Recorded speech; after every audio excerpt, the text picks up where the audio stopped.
This car quite literally could change my life, yeah? This could be Lycan Hypersport money in a box that I found on the Isle of Wight, right?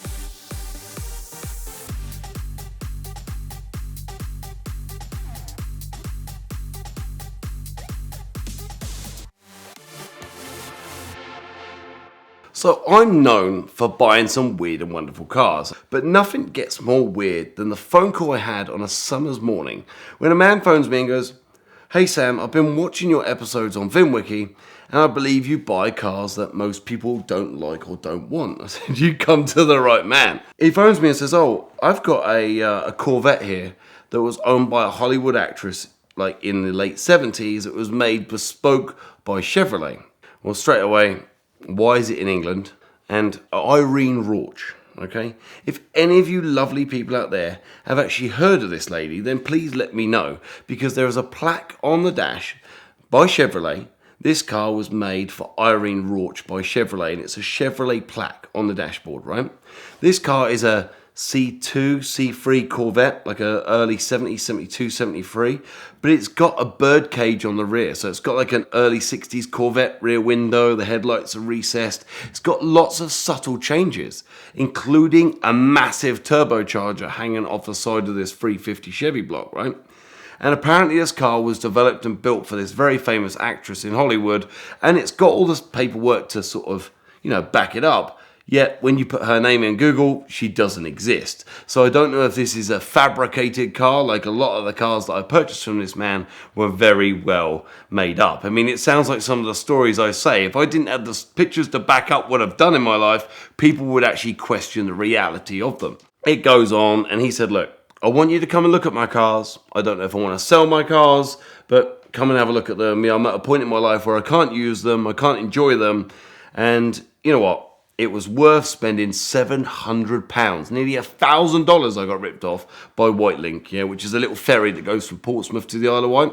It's the smallest bit of water pretty much in England, and it's quite literally the most expensive bit of water in the world, I think it is, right? And we jump on this ferry, and I turn up with a lorry, like a recovery truck, with a trailer, because there's a couple of things I've known in my life that if you turn up with the cash in your hand and you're not going to mess someone about, they're just going to let you have it, because most of these deals happen when people are put on the spot because they don't realize what they have is worth what it is. And we turned up, and it was like 9 o'clock in the morning. We arrived and had my truck, a trailer, and had another truck and trailer as well. And we turned up, and he got out of his car, and he's like, whoa, what's going on? Like, I didn't know you were coming to bring trucks. Like, I feel bad because I don't know if I want to sell stuff. This gentleman here, right? Not only is he one of the biggest eclectic car collectors I've ever met in my life, he spends his life dedicated to removing plastics out the ocean, yeah? So there's a Netflix series called Seaspiracy, right? He was the guy behind developing the idea behind it, and he has like ROVs, which are robotic operated vehicles that go around the sea, and they collect plastic out the oceans to try and save the sea animals, right?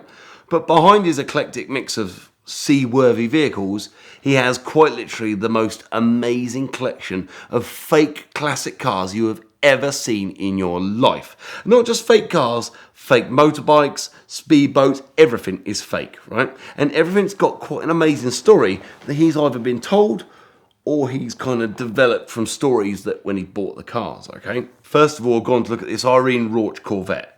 And it quite literally is everything he said. It's got a plaque on the dash from Chevrolet. It is built beautifully. It's got a massive turbocharger hanging off it, but it's had a few modifications over the years that have made it a bit cringe-worthy and a bit rough on the edges, like Carroll Shelby stickers on the back of the Corvette. Like, work that out, And then we start digging back into his more crazy collection of cars, okay? He's got an Auburn Speedster Replica, right? On the side of it, it has engraved in the fiberglass twin-turbo Supercharged, yeah? You open the bonnet, it's got an LT1 in it with a single carb on it with like single-point fuel injection. Like, okay, fair enough, but who's really going to look under the bonnet of an Auburn Speedster? You're still blown away by the way it looks. And these cars are perfectly in proportion to the real thing, right? We start looking next to it, and then it gets really exciting, okay? There is a Jaguar D-Type Replica, yeah? And for me, that is about as cool as it gets in England. I think it was Mr. Ferrari himself that said the E-Type Jag was the most beautiful car ever made, right? When you look at the D-Type, it quite literally is a racing version of that. It's no roof, okay? It's got a fin that goes up the back of you, and this car is built very well. It's a very short, it's called a snub nose version, so it's a bit shorter. But when you look inside, then your brain starts twicking. A little while ago, I sold Ed Bolian, or we put a deal together for a TVR Cerbera, which was used as the original Charisma Max Power car back in the day. Well, this D-Type Jag had the chassis of a TVR Cerbera. So not only does it look like it can do 200 mile an hour, because it's got a Jaguar straight 6 date coded to 1959, the car is titled as a 1959 Jaguar, it has a chassis of a TVR. So not only does this car look like it can go like the clappers, it can handle itself too. And that was the holy grail car at the whole collection that I wanted. I bought a 1932 Supercharged Bentley Convertible, which is quite weird, right? So the outside of the car, if you know anything about 30s muscle, like American cars, you know they're like 20 foot long, they got straight A, whacking great cast iron engines. And I looked at this Bentley and there was something not right, okay? The grille looked good. It had a whacking great supercharger on the front bumper that runs through and is actually run off the actual crankshaft itself. You look around the car and it's sat next to a D-Type Jag, which is quite small, and the Bentley's the kind of same size. So I don't know what was going on in my head, but I definitely spent £6,800 too much on this car. When I turned up, it was £30,000. And I didn't want to give him like £5,000. In the end, we gave him £6,500, and we both walked away and we went, I'm pretty sure we paid £6,500 too much for this car. You open up the bonnet, which comes off in your hand because it's that rusty, and there is a Ford 4-banger in it, like a Ford Pinto engine, that has a Bentley rocker cover basically glued with CT1 to the top. So most 90% of people that don't know what they're looking at will go, oh my God, it's got a Bentley engine. Not the fact this is a V8 rocker cover that obviously is missing half the engine, but it was a cool car. We got it back, we sold it, it was fine. You go looking for the rest. There is an XK120. And these cars are like, you know, gaining high hundreds now. They're like 150 grand for an XK120. Well, this car was called a Aristocat, okay? Still Jag running gear, manual gear lever, but on an automatic gearbox so that it looked like it was manual. It had like Ford Taurus seats from the 90s that had Jaguar stitches on the headrests. And then next to it, it gets really cool. Because if this car was what I thought it was, then we were going to make some money. This was a Mark II Jaguar, race-tuned and race-prepared Coombs car. So Coombs was an engineering company from Guildford in the United Kingdom, which developed some of the most amazing racing Mark II Jags of the 60s. And there was only a small amount of these cars left in the world. So, you know, I think there was only 10 to 20 cars made. And if this car was a real Coombs car, then we hit the holy grail nail on the head. You open up the doors and they basically fall off with the amount of fiberglass and cobwebs and rubbish that has just been developed on the car for years. You open up the glove box and there's like rat's nests, right? You look on the dash and you dust it off and there's a plaque that says Coombs 0015 on the dash in bronze, yeah? You open up the bonnet and there's a leather strap which holds the bonnet down, and riveted into it is Coombs Guildford and their phone number, which is correct to the date. It's got vents on the bonnet, which are correct. It's got rear wheel spats, right, which are also correct. This car is getting my heart going. He told me when he bought it, okay, that it had a driver's race car seat in it and a roll cage, yeah? He put original interior back in it when he got it because he wanted to use it as a road car. This car quite literally could change my life, yeah? This could be Lycan Hypersport money in a box that I found on the Isle of Wight, right? We get it out, we look at it.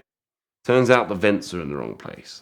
Turns out these badges are the kind of badges you could go to your local trophy shop and say, hey, my son's never won go-karting, but I want him to feel good. Can you say he came first, pretty please? But you know what? His heart's racing. He's a happy child with his new placard on his shelf. I feel the same way. I bought a Mark II Jag that's got all these lovely placards all over it, which are all hocus pocus. They're all fake. Turns out my Corvette could be fake. Turns out my D-Type Jag is definitely fake. My XK120 is fake. And now my Coombs car, which was the Holy Grail, is 97.4% fake. Unless there's some way I can tell a story about it, which makes it quite, you know, special, and it could not be as fake as it once was. This is where it gets really weird. So we've seen fake cars, we've seen fake speedboats. There's speedboats there which have got glitter in the paintwork with big V8s hanging off the back of them, which apparently won like some of the fastest trips around the Isle of Wight back in the 60s. Also fake. Then we open the garage to his motorbike collection, and this is where it gets really cool. So if most people in the early 60s, they know what a Norton motorbike is. Norton Manx was basically as holy grail as it got. So back in the 60s, you have something called the Isle of Man TT, and these Norton Manx bikes were really well known for racing the Isle of Man TT, and they become quite special. They got an aluminium tank which has a drop-down recess in it, and we knew straight away that the tank was real. It was everything. The dimensions were correct, the part numbers were right. But then when you get down to the engine, there was a placard that said it was a Mr. Tickle, who was an engine builder back in the day, Manx built bike. So my heart's going, right? I'm looking for these subtle details which tell me it's a real Norton Manx, yeah? I realised that the car outside had these lovely trophy plaques on them as well. And these plaques were original Norton Manx TT prepared plaques. So they weren't fake, and they were riveted with bronze rivets onto the engine casting as well. So it was as it would have been, but it was a perfect replica. It had been built by someone with the utmost respect and eye to detail to make this bike special, and it was. It was about as special as it gets for a race bike, but it still wasn't what it needed to be. It's not going to be the staggering £30,000 bike that I needed it to be, but I'm still going to make a couple of grand. I look into the next room. And I haven't got a bike license because I'm an idiot in a car, all right? Someone once told me, you're driving down the road with a car and you're looking for stuff that you need to buy and you rubberneck. That's just life. I'm sorry. It's like you see a pretty lady walk by, they should be insured because they're basically going to give you whiplash. It's like a pretty car on a driveway. You're going to look like that. You're going to cause damage in your neck and you're going to be upset about it. Well, if I was on a motorbike, I'd be like that. Oh, smash, and I'd die. So I have an eclectic mix of motorbikes, but I can't ride them because I'm an idiot in a car. So basically, I walk in the next room, and there is a Shelby, right? A Shelby Harley Davidson with an S&S supercharged engine hanging out of it, right? And he said to me, this bike was built by an Indian man for Kerry Shelby 8 years ago. It was developed and built with a real Shelby engine, blah, blah, blah. Like 127 cubic inches in a motorbike, right? It is quite special. I look round it, and at quick glance, this is a beautiful bike. It's got like a very Orange County Choppers kind of style tank that drops down into the seat. It's got beautiful paintwork, but once again, it had been taken over by an eclectic mix of badges and stickers, right? Carroll Shelby in gold, Carroll Shelby in silver, Carroll Shelby in brown. Like if there was a sticker you could put on this bike, it was on the bloody bike. When I got home and I started looking at the pictures, I zoomed in, and on the casting, okay, on the heads, it says Shelby. Yeah, not engraved in by a trophy man or stuck on by a 7-year-old child, right? This was embossed into the casting on the cylinder heads. It says Shelby. So I've gone online and I've Googled Shelby Harley Davidson, and there's not one, okay? Phone up all my car collectors in America, famous people that I know have bought weird and wonderful cars from Shelby. No one's ever heard of this bike. I send the pictures zoomed in with the Shelby, right? Turns out once again, someone very, very clever has developed a cylinder head with the very, very similar termination that says SHELY. So it's not Shelby, it's Shelley, all right? So whoever the hell Shelley is who developed these lovely cylinder heads got my heart going, but I didn't buy it. There's still an opportunity that me and Shelley are going to get together at some point, but that's what happens when you buy the biggest collection of fake cars both sides of Fairham. Finding your next dream car can be like searching for a needle in a haystack, but the best tool to use is Autotempest.com. Autotempest is the smartest and most powerful tool to search for your next car or your dream car because they allow you to search all the major listing sites at once. Their motto is all the cars, one search, and they've been supporting VinWiki for the last 3 years. Quite honestly, it's the first place I go to look when I'm searching for my next car, and I think that you'll absolutely love it. So check them out today at the link in the description below and thank them for their continued support of VinWiki.